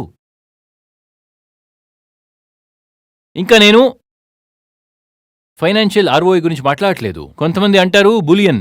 ఇప్పుడు ఆర్ఓఐ కూడా మంచిగా వస్తుంది కదా గోల్డ్ మీద డబ్బు పెడితే. అంటే మీరు 5 ఏళ్ల తర్వాత గోల్డ్ యొక్క విలువ పెరుగుతుంది, అందులో కూడా రిటర్న్ వస్తుంది కదా. నేను ఫైనాన్షియల్ గురించి కాదు, సోషల్ గురించి మాట్లాడుతున్నాను, హ్యూమన్ క్యాపిటల్ గురించి మాట్లాడుతున్నాను. It's going to come back to you. It won't come. మీరు ఈరోజు ఆభరణం ఖరీదు చేసి 5 ఏళ్ల తర్వాత అమ్మితే అర్ధ డబ్బు వస్తుంది అని చెప్పట్లేదు. అందులో ఏం గెయిన్ లేదు. నేను చెప్తున్నాను అదే డబ్బుతో స్కూల్ కట్టొచ్చు అని. గ్రీన్ ఎనర్జీ మీద కాస్త పని అవుతుంది, వనాల్ని రక్షించడానికి పని అవుతుంది, క్లైమేట్ చేంజ్ దిశలో కాస్త పని అవుతుంది. ఎన్నో పనులు మిగిలున్నాయి ఈ ప్రపంచంలో, దానికంత డబ్బు లేదు. మంచి పనులకు డబ్బు మిగలదు. అన్ని ఫండ్స్ ఎక్కడికి వెళ్ళిపోతున్నాయి? జెమ్స్ అండ్ జ్యువెలరీ, కాస్మెటిక్స్, తర్వాత ఇలాంటి వేస్ట్ఫుల్ విషయాల గురించి. దీని వెనకాల ఒక మూల కారణం ఏముంటుంది? ఎందుకంటే ఇన్ జనరల్ మేము పర్సీవ్డ్ వాల్యూ ఏముందో దాన్ని వేగంగా ఖరీదిస్తాము ఈ రియల్ వాల్యూ కన్నా. ఆధ్యాత్మికత లేకపోవడం, lack of spirituality. Spirituality is what informs your values. Information అంటే లోపల నుంచి నిర్మాణమయ్యేది, సూచన కాదు. ఆత్మజ్ఞానం లేకపోతే మన విలువల వ్యవస్థ పాడైపోతుంది. నిజంగా విలువైనది ఏమిటో మనకు తెలియదు. అందుకే ఇప్పుడేంటంటే మనకు ఆకర్షణగా కనిపించే వస్తువులపై పెట్టుబడి పెడతాము.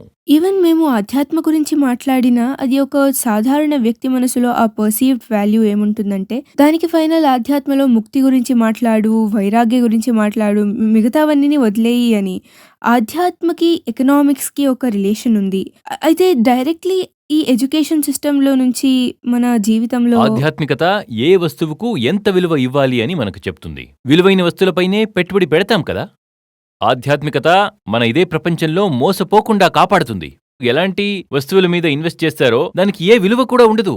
నిజమైన విలువ లేని వస్తువులపై పెట్టుబడి పెట్టకుండా నిరుపయోగమైన వస్తువులపై డబ్బు ఖర్చు చేయకుండా ఆపుతుంది. ఇంట్రెన్సిక్ వాల్యూ మరియు పర్సీవ్డ్ వాల్యూ. ఆధ్యాత్మికత మీకు ఈ విషయాల ఇంట్రెన్సిక్ వాల్యూని చూపెడుతుంది. పర్సీవ్డ్ వాల్యూ నుంచి మోసపోకండి.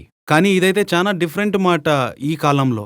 ఎందుకంటే జనాలకి చెప్తారేమంటే ఈ డిఫరెంట్ రాళ్ళు తీసుకోండి, నీకు మంచిదవుతుంది నెక్స్ట్ 10 yearsలో. ఆ చేజ్ ఎలా ఉందంటే హార్స్ రేసింగ్ లాగుంది. అది ఇప్పుడు 35,000 ఉంది మార్కెట్ ప్రైస్. అది పర్సీవ్డ్ వాల్యూ. కానీ అది వచ్చింది ధర్మం వ్యాపారం పైనే. లేదు, అది అలాగే ఉంది. అది మతం పేరుతో చేసే మోసం. అందులో మతానికి ఏమి సంబంధం? ఒకడు రాళ్ళు అమ్ముతున్నాడు, మరొకడు అపవిశ్వాసాలు నమ్ముతున్నాడు, మరొకడు మంత్రాలు చేస్తున్నాడు. ఇవన్నీ దీనికి మతానికి ఏ సంబంధం చెప్పండి మీరే. గురుగారు, మోడీకి కూడా ఒక వాల్యూ ఉంటుంది. ఆఫీసర్స్లో కర్మచారులు ఉంటారు కదా, వాళ్ళని పంపిస్తారు. వాళ్ళ మూడ్ బాగుంటే పని కూడా బాగుంటుంది. పని బాగుంటే ఎకనామిక్ గ్రోత్ కూడా బాగుంటుంది. అలానే ఈ జ్యువెలరీ కావచ్చు, కాస్మెటిక్స్ కావచ్చు, అది మూడ్ని బూస్ట్ చేస్తుంది. మూడ్ బాగుందా, పర్ఫార్మెన్స్ బాగుంటుంది. ఇంకా మనిషిని కూడా చూస్తారు. మనిషి బాగుంటే జాబ్ ఆపర్చునిటీస్ కూడా బాగుంటుంది. నువ్వేం వేసుకున్నావు చెప్పు. నువ్వు నీది చూపించు, ఏదేది వేసుకున్నావో. నీ మానసిక స్థితి చాలా చెడుగా ఉందా? క్రేజీ ఉంది. అప్పుడు నువ్వు ఏమీ వేసుకోలేదు, కానీ రాత్రి 2 గంటలకు పనిచేస్తున్నావు. నీ మానసిక స్థితి ఎందుకు బాగుంది?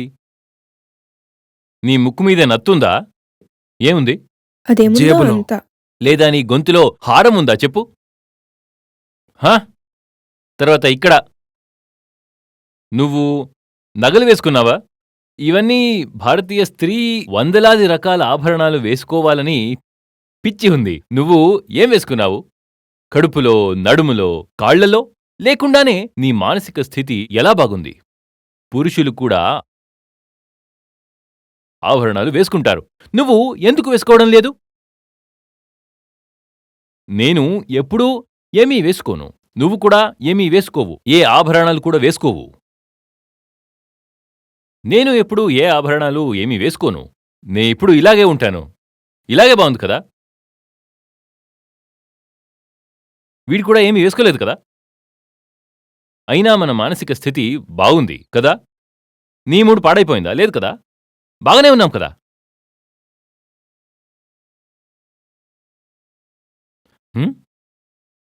చాలా మూర్ఖపు మార్గాలు మానసిక స్థితిని మెరుగుపరుచుకోవడానికి.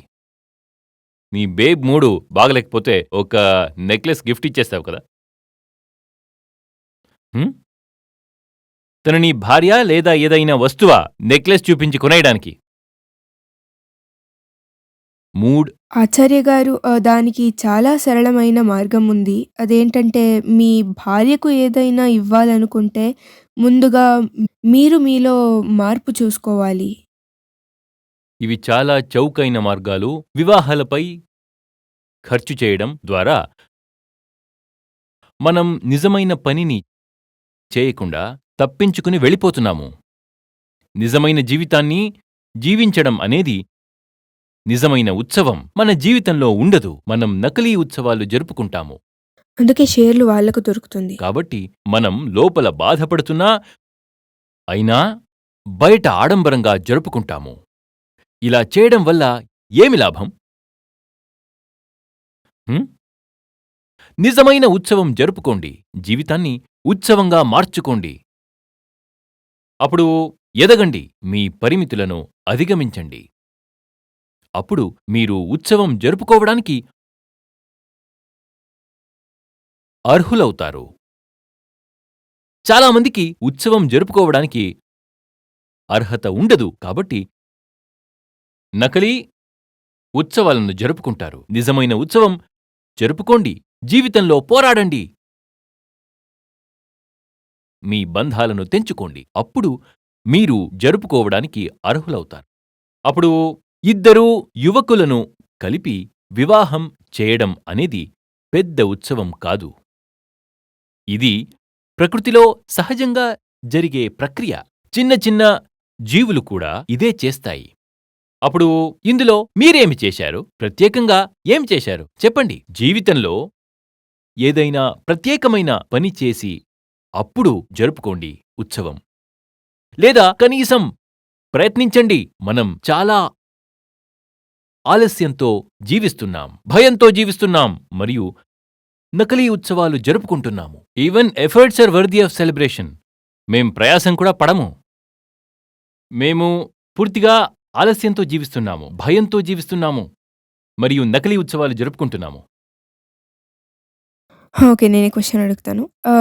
ఆచార్యజీ మీరు చెప్పారు ఇండియాలో ఆధ్యాత్మికత తక్కువగా ఉంది కాబట్టి ఇవన్నీ జరుగుతుందని. అంటే ఇతర దేశాలలో ఆధ్యాత్మికత ఎక్కువగా ఉంటుంది కాబట్టి అక్కడ ఇలాంటి పరిస్థితి ఉండదు అని అర్థమా? ఏదైనా విషయాన్ని 3 కోణాలలో చూడవచ్చు. మొదటిది కల్పన. అప్పుడు మనకు తెలియని విషయాన్ని మనం కల్పించుకుంటాము. రెండవది వాస్తవికత. మనం ఒక వస్తువు యొక్క నిజమైన విలువను అంచనా వేస్తాము. మూడవది ఆధ్యాత్మికత. మనం ఒక వస్తువు దాని యొక్క నిజమైన విలువను అర్థం చేసుకుని దానిని ఎలా ఉపయోగించాలి అని ఆలోచిస్తాము. నీ ముందు ఏదో కనిపిస్తుంది, అది యాక్చువల్లీ నీకు కనిపించట్లేదు. నీకు స్వప్నంలో ఏదో ఇమాజిన్ చేసుకుంటున్నావు. ప్రాతిభాసిక అని చెప్తారు దీనికి. దాని తర్వాత వస్తుంది the the level of facts. ఏ విషయాన్ని యొక్క అది ఒక గ్రాస్ వాల్యూ ఏముందో, టాంజిబుల్ వాల్యూ ఏముందో దాన్ని నువ్వు అసెస్ చేస్తావు. అర్థమవుతుందా? దీన్ని వ్యావహారిక ప్రజ్ఞ అంటారు. దానికన్నా ఎక్కువ ఉన్న వాల్యూ ఏముంది, దాన్ని పారమార్థికం అంటారు. ఇప్పుడు నా ముందు ఏదో ఉంది, దాని యొక్క వాల్యూ అసెస్మెంట్ ఏముందో నేను ఇప్పుడు ఏం చేస్తున్నాను ఇక్కడ? అదే అసెస్మెంట్. అసెస్మెంట్ చేస్తున్నాను. దీని విలువ ఎంత అని అంచనా వేయడానికి 3 మార్గాలు ఉన్నాయి. మొదటిది, నాకు ఇది ఏమిటో తెలియదు. జున్నులాల్ ఊహించుకుని ఇది ట్రక్ హెడ్లైట్ అని అన్నాడు. లేదా ఇలా కూడా అనుకోవచ్చా, నేను దీన్ని వేసుకుంటే చాలా ప్రాముఖ్యత లభిస్తుంది అని? ఏమైనా కావచ్చు. Some imaginary thing which has nothing to do with even the factual tangible reality. Junnulal దీన్ని ట్రక్ అని భావిస్తున్నాడు. ఏదో ఒక విషయాన్ని జున్నులాల్ దీన్ని ఇంకేదో భావిస్తున్నాడు. ఊహించి దానికి 2 కోట్లు విలువ అని అన్నాడు. ఎందుకంటే ఏమిటో తెలియదు కాబట్టి ఏదైనా విలువను కల్పించాడు. ఇప్పుడేంటంటే, ఇప్పుడు ఇది మన ముందు ఉంది. ఇది నన్ను ఇప్పుడేంటంటే చదవడానికి సహాయపడుతుంది అనుకుందాం. నేను ఎక్కువగా క్రికెట్ స్కోర్లను చూస్తుంటాను. అంతేకాకుండా కాబట్టి ఇది మొబైల్ చూడడానికి ఉపయోగపడుతుంది. ఇది దాని వాస్తవ విలువ. ఇప్పుడు నేను ఒక ముఖ్యమైన పని చేస్తున్నాను. దానికి చాలా చదవడం అవసరం. నేను ఈ పని కోసం 2 లక్షలు ఇవ్వడానికి సిద్ధంగా ఉన్నాను. కాని నేను ఈ చదవడానికి కాదు, నా పనికి ఇస్తున్నాను. ఇది దాని ఆధ్యాత్మిక విలువ. ఇది నన్ను మించిన దానికి దోహదపడుతుంది. 3 రకాల విలువ అంచనాలు ఉన్నాయి. భారతదేశంలో చాలామందికి ఏదైనా విలువ ఇవ్వాలి తెలియకుండానే ఇస్తారు. ఆభరణాలకు చాలా విలువ ఇస్తారు. భారతదేశంలో చాలా మందికి అప్పుడు ఏదైనా విలువ ఇవ్వాలి అని తెలియకుండానే ఇస్తారు. భారతదేశంలో చాలామంది ఇలానే ఇస్తారు. కాని పాశ్చాత్య దేశాలు కనీసం వస్తువు యొక్క వాస్తవ విలువను అడుగుతాయి. అవి ఆధ్యాత్మికంగా ఉండకపోయినా కనీసం వాస్తవికంగా ఉంటాయి. మనం ఎక్కువగా ఊహాత్మకంగా జీవిస్తున్నాము. ఊహాత్మకంగా జీవిస్తున్న వ్యక్తి వాడికంటే వాస్తవికంగా జీవిస్తున్న వ్యక్తి బాగా గెలుస్తాడు. ఆధ్యాత్మికంగా జీవిస్తున్న వ్యక్తి అందరినీ గెలుస్తాడు. పాశ్చాత్య దేశాలు ఆధ్యాత్మికంగా లేకపోయినా కనీసం వాస్తవికంగా ఉన్నాయి. మనం వాస్తవికంగా కూడా లేము. మనం ఊహాత్మకంగా జీవిస్తున్నాము. మనం కేవలం కథలు, కల్పనపై ఆధారపడి జీవిస్తున్నాము. వాస్తవాల గురించి మాట్లాడితే మనం వాటితో పోరాడుతాము. But at least they are real and factual.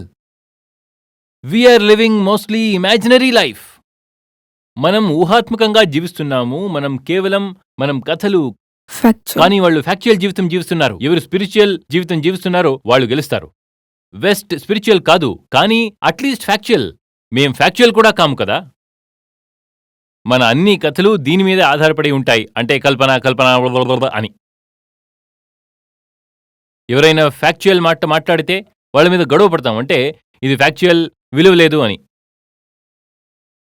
మీరు చెప్పారు గీతంలో వస్తుంది కదా! అది కామంలో మునిగిపోతే నిజాలు కనిపించవు అని అన్నారు. కామం మరియు కల్పనలు కలిసిపోతాయి. భారతీయులు ఏ కల్పనలు పెట్టుకొని ఉన్నారు తెలీదు. కానీ వెస్టర్న్ దేశాల వారు వాస్తవాలపై ఎక్కువగా దృష్టి పెడుతుంటే, మనం కల్పనలపై ఎక్కువగా దృష్టి పెడతాము. మనల్ని పట్టుకున్న కల్పన ఏమిటంటే కష్టపడకుండా, నిజాయితీగా, ప్రపంచాన్ని అర్థం చేసుకోకుండానే ఆనందం లభిస్తుంది అనేది. ఆనందం ఎలా లభిస్తుంది? కేవలం ఊహించడం ద్వారా. పాశ్చాత్యులు ఆనందం, సంతోషం అనే భావనను కష్టపడి పరిశోధన చేసి వాస్తవ విలువను సృష్టించడం ద్వారా పొందాలని నమ్ముతారు. వారి భావనలో లోపాలు ఉన్నా వారు కనీసం ఊహించి సంతోషపడడం లేదు. ఏదైనా చేయాలంటే దాన్ని వాస్తవంగా చేస్తారు. మన దగ్గర అది కూడా లేదు. అంటే మన దగ్గర కేవలం ఊహలు మాత్రమే ఉంటాయి. మనం ఆ ఊహలనే సంతోషంగా ఉంటామని భావిస్తాము. మోక్షం కూడా ఊహల ద్వారా పొందవచ్చు అని అనుకుంటాం. సాధారణ భారతీయుడు ఎక్కువగా కలలు కంటూ ఊహల్లో జీవిస్తుంటాడు. మన మతం మొత్తం కల్పనపై ఆధారపడి ఉంటుంది. పాశ్చాత్యులు నిజమైన మౌలిక సదుపయోగాలు, నిజమైన ఆస్తులు, నిజమైన జ్ఞానాన్ని సృష్టిస్తారు. మనం ఏమి సృష్టించాము? మనం ఏమి సృష్టిస్తాము? ఇప్పుడేంటంటే మనకు అంతా అతీతమైనది. అప్పుడు చెప్పండి, మనదంతా ఏది ఇంటాంజిబుల్? ఇది చాలా విచిత్రంగా ఉంది. మనం ఇక్కడ కూర్చొని బిగ్ ఫ్యాట్ ఇండియన్ వెడ్డింగ్ గురించి మాట్లాడుతున్నాము. కానీ మీరు దానికి ఆధారం కల్పన అని అంటున్నారు. వివాహం చేసుకుంటే సంతోషం వస్తుందనేది కల్పన. ప్రతి ఒక్కరూ సంతోషంగా ఉంటారా? మీరేదైనా పెళ్లి ఫంక్షన్కి వెళ్తే అక్కడ మీరు చెప్పండి, ఖుషి ఎక్కడుంది? వివాహం చేసుకుంటే సంతోషం వస్తుందనేది కల్పన. నే ఇప్పుడే చెప్పినట్టు వివాహం చేసుకున్న ప్రతి ఒక్కరూ సంతోషంగా ఉంటారా? నిజాయితీగా చెప్పు. వివాహం చేసుకున్న వారిలో ఎవరూ సంతోషంగా ఉండరు. అందరూ బాధపడుతూ ఉంటారు. అంటే పైపైనే సంతోషంగా ఉండేటట్టు నటిస్తారు అనొచ్చు. సాధారణంగా బాధపడే వారికంటే వివాహాలలో ఎక్కువ బాధపడుతూ ఉంటారు. నేను చిన్నప్పుడు యువకుడిగా ఉన్నప్పుడు సంతోషం లభిస్తుందని చెప్పిన ప్రతి చోటకు వెళ్ళాను. కాని ఎక్కడా సంతోషం లేదు. అక్కడ కేవలం సంతోషం ఉంది అనేలాగా నటిస్తున్నారు. మీ పుట్టినరోజు పార్టీ అయినా, ఆఫీస్లో పార్టీ అయినా ఎవరూ సంతోషంగా ఉండరు. అంతర్గతంగా అందరూ బాధపడుతూ ఉంటారు. సంతోషం చాలా అమూల్యమైనది. దీనికోసం మనం మన భ్రమలను, నమ్మకాలను విడిచిపెట్టాలి. అలా చేయడానికి సిద్ధంగా లేని వారికి సంతోషం ఎప్పుడూ లభించదు. మాట అర్థమవుతుందా? నేనేం చెప్తున్నానంటే దీనికోసం మనం మన భ్రమలను, నమ్మకాలను విడిచిపెట్టాలి అని చెప్తున్నాను. అలా చేయడానికి సిద్ధంగా లేని వారికి సంతోషం అనేది ఎప్పుడూ లభించదు. మాట అర్థమవుతుందా? అవును, మనం సంతోషంగా ఉన్నామని సంతోషం కూడా కల్పితమే అని అంటున్నారు. కల్పించుకుంటాము. అందుకే మనం వివాహం చేసుకున్న తర్వాత నాట్యాలు చేస్తాము. ఇందువలనే రిచువల్స్ ఉంటాయి. ఇప్పుడు చూడు, గుర్రం వచ్చిందంటే ఆడు. Pretend that you are happy. And this is the point you should be happy. Predecided అంటే ఇప్పుడు నువ్వు ఆడితే నువ్వు హ్యాపీగా ఉన్నావని అర్థం. ఇది ముందే నిర్ణయించబడింది. ఈ సందర్భంలో నీవు నాట్యంచేయాలి అని తెలిసినప్పుడు నువ్వు సంతోషించావు. అయితే నిజంగా సంతోషించిన వ్యక్తి బేసికలీ ఆనందం అనేది కల్పన. ఆనందం పొందడానికి కొన్ని నియమాలున్నాయి. స్వయంగా ఆనందంగా ఆడుతూ ఉంటాడు కదా. సంతోషం ఎలాంటి సందర్భాలను బట్టి ఉండదు. గుర్రం వస్తే సంతోషంగా ఉండాలి, ఆడాలి. విదాయం ఉంటే అప్పుడు ఏడవాలి, బటన్ నొక్కండి, ఇప్పుడు నవ్వే సమయం, అందరూ నవ్వండి హా హా హా అని. ఆచార్యజీ, ఇందులో ఇలా కూడా ఉందా? భారతీయులు కల్పనలో ఇంతగా మునిగిపోయారు కాబట్టి భావనాత్మకంగా కూడా ఉంటారు. ఎమోషనలీ అండ్ చూడు, భావోద్వేగాలు మన శరీరంలో ఉంటాయి, మనలో మాత్రమే కాకుండా అందరిలో ఉంటాయి. కానీ భారతదేశంలో భావోద్వేగాలకు ఎక్కువ ప్రాధాన్యత ఇస్తారు. మనం భావోద్వేగాలను అర్థం చేసుకోలేదు. మనం కేవలం భావోద్వేగాలను అనుభవిస్తాము. మనం భావోద్వేగాలు ఎక్కడ నుండి వస్తాయో అర్థం చేసుకోలేదు. అవి శరీరంలోని హార్మోన్ల నుండి వస్తాయి. పాశ్చాత్యులు భావోద్వేగాలను అర్థం చేసుకోవడానికి ప్రయత్నిస్తారు. మనం భావోద్వేగాలను దేవుడిగా భావిస్తున్నాము. భావోద్వేగాలపై ఆధారపడి ఉంటుంది. భావోద్వేగాలు శారీరకమైనవి, ప్రాణులకు సంబంధించినవి అని తెలియకుండా మనం భావోద్వేగాలను పవిత్రంగా భావిస్తున్నాము. ఆచార్య గారు, మనము పర్సీవ్డ్ వాల్యూ గురించి మాట్లాడాము, కల్పన గురించి మాట్లాడాము, ఫ్యాక్చువల్ వాల్యూ గురించి మరియు ఫ్యాక్ట్స్ గురించి మాట్లాడాము. ఇందులో ఇలా కూడా ఉందా? అది ఇంటెలెక్చువల్ కెపాసిటీకి డిఫరెన్స్ ఉందా లేదా ఏంటి? నా నా నా నా నా అలా కాదు. No no. Culture culture culture సంస్కృతి అంటే చిన్న పిల్ల లాంటిది. దానికి ఏం తెలుసు? మనం దానికి ఎలాంటి ప్రోగ్రామింగ్ చేస్తే అది అలాగే జీవిస్తుంది. మనం జన్యుపరంగా లేదా మేధాపరంగా పాశ్చాత్యుల కంటే తక్కువ కాదు. మన సంస్కృతిలో కొన్ని కొద్దిపాటి లోపాలే మనల్ని వెనక్కి లాగుతున్నాయి. సార్, మీరు మాట్లాడేది వింటే మన దేశంలో మన పరంపరం, మన కల్చరు, మన డివోషన్కి ఏమీ వాల్యూనే లేదా? చూడు, సంస్కృతి అంటే అలవాటు. చాలా సరళంగా చెప్పాలంటే సంస్కృతి అంటే మనం ఎప్పటినుంచో చేస్తున్న పనులు, అలవాట్లు అంతే. సంస్కృతికి వేరే ఆధారం లేదు. సంస్కృతి అంటే పరంపరగా వస్తున్న అలవాట్లు మాత్రమే. మనం ఎలా ఆహారం తీసుకుంటాం, మనం స్నేహితులను ఎలా కలుస్తాం, పెద్దలను ఎలా కలుస్తాం, మనం ఎలాంటి దుస్తులు వేసుకుంటాం, ఇవన్నీ సంస్కృతిలో భాగమే. ఏదైనా తార్కిక కారణం ఉందా? చెప్పండి. లేదు. ఇది కేవలం అలవాటు మాత్రమే. సంస్కృతి చాలా చిన్న విషయం. సంస్కృతి కంటే ధర్మం చాలా గొప్ప విషయం. కానీ ఇక్కడ మనం ధర్మం గురించి కాకుండా సంస్కృతి గురించే ఎక్కువగా మాట్లాడుతున్నాం. ప్రతి ఒక్కరూ సంస్కృతి సంస్కృతి అంటూ ఉంటారు. సంస్కృతి అంటే అలవాటు. అలవాట్లను మార్చుకోండి. సంస్కృతిని ధర్మంతో అనుసంధానించకండి. సంస్కృతిని ధర్మంతో కంపేర్ చేయకండి, కోరిలేట్ చేయకండి. మన సంస్కృతి మన ధర్మానికి అనుగుణంగా లేదు. మళ్ళీ చెప్తున్నాను, మన సంస్కృతి మన ధర్మానికి అనుగుణంగా లేదు. హోళీ ఆడడం, ఇండియన్ వివాహాల్లో కుర్తాలు వేసుకోవడం, ఇవన్నీ మన సంస్కృతి అనుకుంటాం. మళ్ళీ చెప్తున్నాను, హోళీ ఆడడం, ఇండియన్ వివాహాల్లో కుర్తాలు వేసుకోవడం, ఇవన్నీ మన సంస్కృతి అనుకుంటాం. సంస్కృతి పేరుతో ఇంకేం చేస్తున్నాం? కొన్నిసార్లు ఇలా కూడా అనిపిస్తుంది, కల్చర్ పేరులో మనకు కొన్నిసార్లు ధర్మం ఏంటని అర్థం కాదు అని, బాడీ కూడా అర్థం కాదు ఇన్ అ వే. మాకేమీ అర్థం కాదు, మేము భలే భలే మాత్రమే. ఎందుకంటే ఇంత హార్ట్ అటాక్స్ వస్తుంది ఇండియాలో జనాలకు, మరియు చాలా కొలెస్ట్రాల్ లెవెల్స్ ఉంది, ఇన్ జనరల్ హెల్త్ ఇష్యూస్ ఉంటుంది. మన ఆహారపు అలవాట్లను శాస్త్రీయంగా విశ్లేషించడానికి మనం ఇష్టపడడం లేదు. భారతీయ ఆహారం అంత మంచిది కాదు. భారతదేశం నుండి అథ్లెట్లు ఎందుకు రావడం లేదో అనేదానికి ఇది కూడా ఒక కారణం. మనం తినే ఆహారం ఆరోగ్యానికి మంచిది కాదు.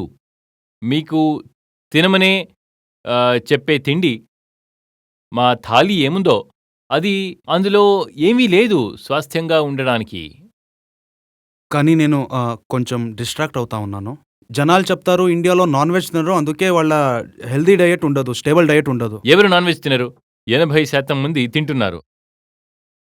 అయినా వారికి ఒలింపిక్ పథకాలు వస్తున్నాయా? మరో 20% మంది నాన్ వెజ్ బాగా తింటున్నారు. అంటే 60 కోట్ల మంది. వారికి ఎందుకు పథకాలు రావడం లేదు? నాన్ వెజ్ తింటేనే పథకాలు వస్తాయి అనుకోవడం మూర్ఖత్వం. మీరు వెజ్ తింటున్నారు కదా, అమ్మ చేసిన పూరీలు, పరోటాలు తింటున్నారు కదా, అవి తింటే మీకు ఒలింపిక్ పథకాలు వస్తాయా? చెప్పండి.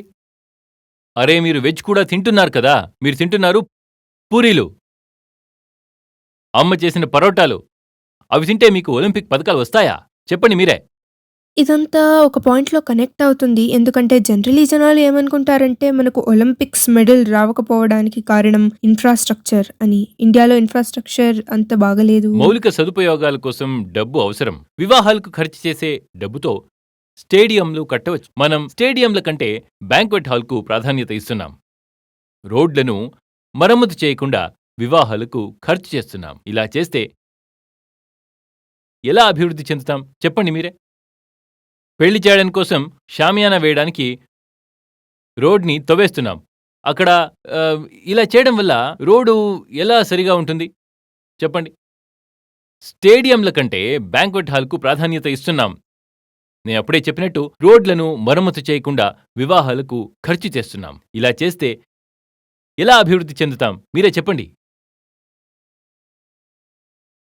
ఆచార్య గారు మీరు చెప్పారు అది మనం మాట్లాడుతున్నప్పుడు పర్సీవ్డ్ వాల్యూ గురించి, కల్పన, ఫ్యాక్చువల్ వాల్యూ, పారమార్థిక వాల్యూ గురించి మాట్లాడుతా నాకు అర్థమైందేమిటంటే కల్పనిక వాల్యూ గురించి మాట్లాడుతున్నప్పుడు పర్సీవ్డ్ వాల్యూ కూడా అక్కడ మేము కొంచెం రిలేట్ చేసుకున్నాము. ఈ పెళ్లి ఇవన్నీ ఏముందో ఇది బ్యాడ్ ఎకనామిక్స్ అని. అండ్ ఫ్యాక్చువల్ వాల్యూకి కూడా రిలేట్ చేసుకున్నాము.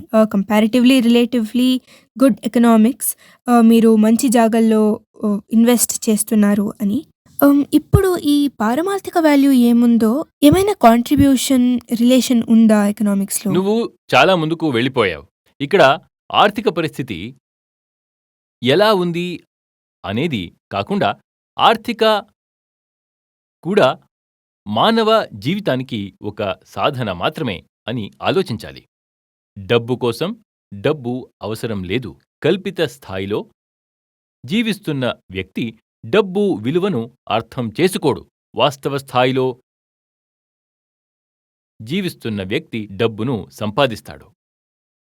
ఆధ్యాత్మిక స్థాయిలో జీవిస్తున్న వ్యక్తి జీవితంలో డబ్బు యొక్క ఉద్దేశాన్ని అర్థం చేసుకుంటాడు. ఇది చాలా ముఖ్యమైన విషయం. నువ్వు ఏదైనా వస్తువు దాని యొక్క నిజమైన విలువ ఏమిటి అని అర్థం చేసుకోవడం నేర్చుకో. అప్పుడు జీవితంలో మోసపోకు. ఒక డిస్కషన్ అయింది. ఇక్కడే అయింది. దాంట్లో వాళ్ళేం చెప్పారంటే, ఈ మార్కెట్‌లో ఎన్ని ప్రొడక్ట్స్ ఉన్నాయో, ఎన్ని మార్కెటింగ్ కంపెనీస్ ఉన్నాయో, ఆహ్, వాళ్ళు ఈ పర్సీవ్డ్ వాల్యూ టాక్టిక్స్ ఉపయోగించి వాళ్ళ ప్రొడక్ట్స్‌ని మళ్ళీ మళ్ళీ ఇస్తున్నారు. ఎందుకంటే వాళ్ళకు యాక్చువల్ వాల్యూ లేదని. ఇది ఎలా అంటే ఈ బిగ్ ఫ్యాట్ వెడ్డింగ్ లాగానే ప్రొడక్ట్స్‌లని కూడా ఈ పర్సీవ్డ్ వాల్యూ నుంచి అమ్ముతున్నారు. ఇది ఎలా అయింది అంటే కాస్ట్ కటింగ్ మీద అయింది రియల్ వాల్యూలో నుంచి. పెద్ద వివాహాలు శ్రీకృష్ణుడు చెప్పినట్టు అయజ్ఞానికి ఉదాహరణ. అవును, భగవద్గీత ప్రకారం అది అధర్మం, అయజ్ఞం అని అంటారు. అనవసరమైన వాటిపై డబ్బు, సమయం వృథా చేయడం అయజ్ఞం. ఈ అయజ్ఞం అనే పదమేముందో భగవద్గీతలో వస్తుంది. ఇది ఏంటంటే ఎక్కడ మీరు డబ్బు పెట్టకూడదో అక్కడ పెడితే దాన్ని అయజ్ఞం అంటారు. ఇది వివాహం పూర్తిగా ఏముందో చాలా ప్రాక్టికల్ డెమాన్స్ట్రేషన్ అయిపోయింది పూర్తిగా ఇది. ఇది వివాహం పూర్తిగా ఏముందో అయజ్ఞానికి ఒక మంచి ఉదాహరణ అని చెప్పొచ్చు. అంటే అది ధర్మం ప్రకారం తప్పు అని అర్థం. అధార్మిక కృత్యం. అధార్మిక కృత్యం భగవద్గీతలో చెప్పినట్టు. అయజ్ఞం అంటే ఎక్కడ డబ్బును ఇన్వెస్ట్ చేయకూడదో అక్కడ ఇన్వెస్ట్ చేస్తే అది అయజ్ఞం. ఎవరికి డబ్బులు ఇవ్వకూడదో వారికిస్తే అది అయజ్ఞం. ఇలాగే సమయం, ధ్యానం ఇలాంటివి ఎక్కడ చేయకూడదో, ఎక్కడ ఇవ్వకూడదో అక్కడిస్తే అది అయజ్ఞం అని అంటారు భగవద్గీతలో. ఈ క్వశ్చన్ టెస్ట్లో వచ్చింది. ఇది చాలా ఇంట్రెస్టింగ్‌గా ఉంది. ఎందుకంటే జనరల్‌గా అందరూ ఏమనుకుంటారంటే గీత వాళ్ళ వెడ్డింగ్ నుంచి, వాళ్ళ జీవితం నుంచి చాలా డిఫరెంట్ అని, చాలా ఒక డిఫరెంట్ టాపిక్ అని అనుకుంటారు. అంటే వాళ్ళకు ప్రేమ ఉంది దాని మీద, దండం పెట్టుకుంటారు, అన్నీ చేస్తారు. కానీ దాన్ని వాళ్ళు వయస్సైన తర్వాత చదువుతారు. ఎంతో వర్షాలు అయిన తర్వాత చూద్దామని అనుకుంటారు. కానీ దాన్ని డైరెక్ట్ కోరిలేషన్ ఇప్పుడు వాళ్ళు జీవిస్తున్నారు. It is that straight forward. అది కనిపించదు. పూర్తిగా కనిపించదు.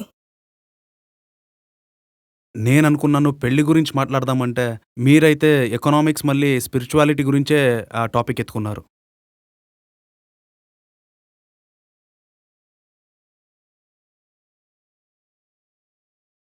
ఇంకేమైనా ఉందా చూడండి. డేటా వగైరా ఏమైనా ఉందా? ఇది 5,000 crores of hotel rooms are booked every year. For weddings or what? చెప్పండి. Tax exemption on wedding gifts under IT Act. ఇది కూడా జరుగుతుంది. వెడ్డింగ్ గిఫ్ట్ పైన ఇన్కమ్ ట్యాక్స్ కూడా ఇన్కమ్ ఉండదు. ట్యాక్స్ చల్లదు. అయ్యా బాబోయ్! ఇది ఒక క్రాంతికారి యోచన అయిపోయింది. భారత సర్కారం కానూనుపూర్వకంగా ఇలాంటి విషయాల్లో షామీలైపోయింది. రాదర్ ఇప్పుడు రీసెంట్లీ ఈ డొమెస్టిక్ వెడ్డింగ్స్ ఏముందో అది ప్రమోట్ కూడా అవుతుంది. అంటే మీరు ఇంటర్నేషనల్ లొకేషన్‌లో వెడ్డింగ్ చేసే జాగాలో you basically do it in India. It's wedding in India. Like made in India.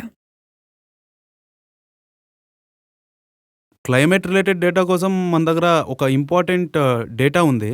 Example ఉంది మన దగ్గర. అక్కడ హోలీలో 2017, 2018 ఆ టైంలో పెద్ద బిజినెస్ మ్యాన్ అక్కడ. వాళ్ళొచ్చి వాళ్ళ కొడుకు కూతుర్ల పెళ్లి చేశారు. 200 కోట్ల పెళ్లి. అంతేకాకుండా 32,000 కిలోలు చెత్తని అక్కడే వదిలేశారు. అది క్లీన్ చేసాకే అక్కడున్న ఎంప్లాయీస్ ఉన్నారు కదా, వాళ్ళకి చాలా టైం పట్టింది. ఇంకా చాలా ఖర్చులు కూడా అయినాయి. ఇది ఒకలాగా మెట్రిక్. మీరు ఎప్పుడైనా చూడండి, ఇన్ని కోట్ల పెళ్లిలో ఇన్ని వేస్టేజ్, చాలా కాలుష్యం, పర్యావరణ కాలుష్యం చాలానే ఉంటుంది.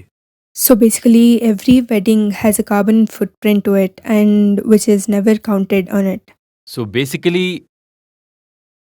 and no tax. It's a celebration of lot of wastage, including the wastage of human lifes.